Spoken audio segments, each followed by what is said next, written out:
AP deputy CM Pawan Kalyan పై తమిళనాడు పోలీసులు 4 సెక్షన్ల కింద ఎఫ్ఐఆర్ ఫైల్ చేశారు. అయితే రీసెంట్ గా చెన్నైలో మురుగన్ మానన్ అని చెప్పి ఒక కార్యక్రమం జరిగింది. దీనికి పవన్ కళ్యాణ్ చీఫ్ గెస్ట్ గా అటెండ్ అయ్యారు.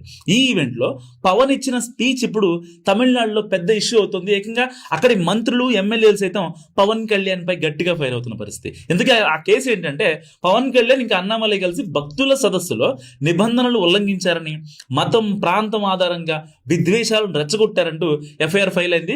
సో పవన్ ని అరెస్ట్ చేస్తారో లేదో పక్కన పెడితే అధికారంలోకి వచ్చాక సనాతన ధర్మం అంటూ బీజేపీ స్టాండ్ తన భుజాల మీద ఎందుకు వేసుకున్నారంటూ నెటిజన్స్ కామెంట్ చేస్తున్న పరిస్థితి. సో జనసేన పార్టీకి కులం లేదు, మతం లేదంటూనే మతం పేరుతో రాజకీయాలు చేస్తే భవిష్యత్తులో దెబ్బ గట్టిగానే తగులుతుందంటూ కొంతమంది కామెంట్ చేస్తున్నారు. పవన్ చేసిన కామెంట్స్ గురించి జన సైనికులు కొట్టిపారేస్తున్నారు.